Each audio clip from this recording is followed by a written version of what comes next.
قاف والقرآن المجيد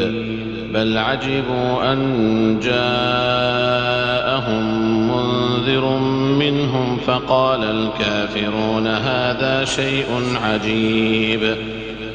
أإذا متنا وكنا ترابا ذلك رجع بعيد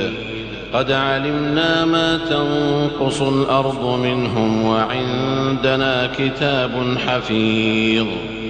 بل كذبوا بالحق لما جاءهم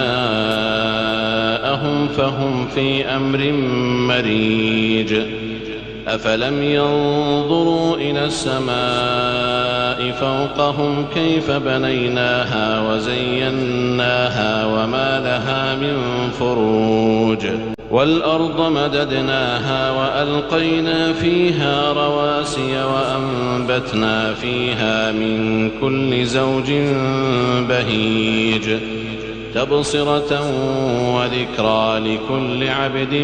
منيب ونزلنا من السماء ماء مباركا فأنبتنا به جنات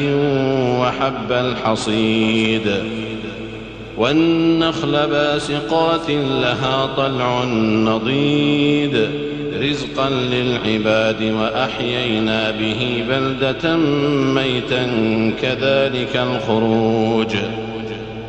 كذبت قبلهم قوم نوح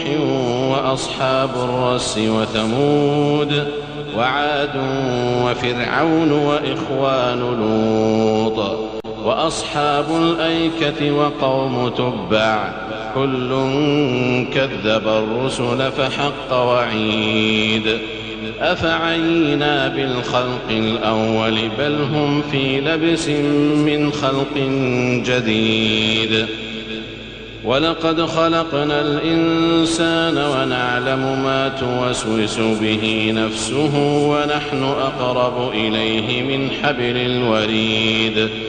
إذ يتلقى المتلقيان عن اليمين وعن الشمال قعيد ما يلفظ من قول إلا لديه رقيب عتيد وجاءت سكرة الموت بالحق ذلك ما كنت منه تحيد ونفخ في الصور ذلك يوم الوعيد وجاءت كل نفس معها سائق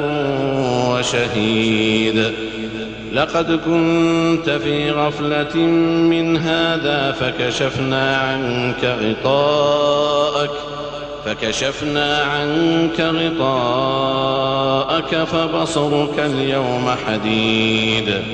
وقال قرينه هذا ما لدي عتيد ألقيا في جهنم كل كفار عنيد مناع للخير معتد مريب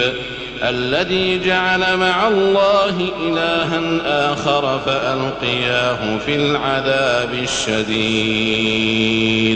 قال قرينه ربنا ما أطغيته ولكن كان في ضلال بعيد قال لا تختصموا لدي وقد قدمت إليكم بالوعيد ما يبدل القول لدي وما أنا بظلام للعبيد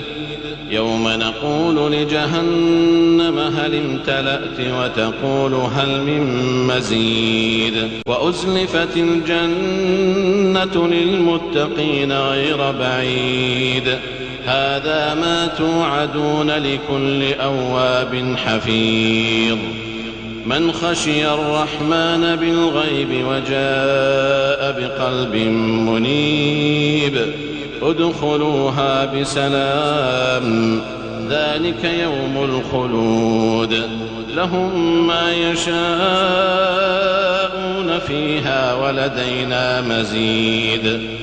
وكم أهلكنا قبلهم من قرن هم أشد منهم بطشا فنقبوا في البلاد هل من محيص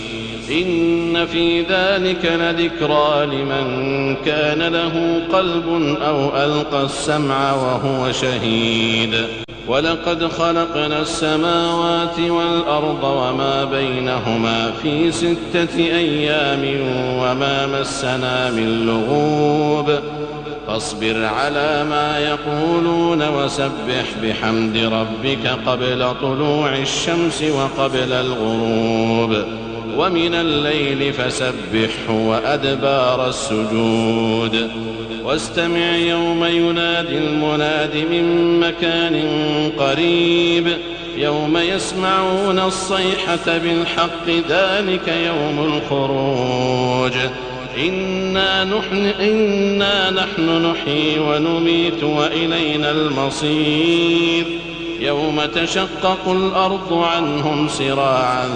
ذلك حشر علينا يسير نحن أعلم بما يقولون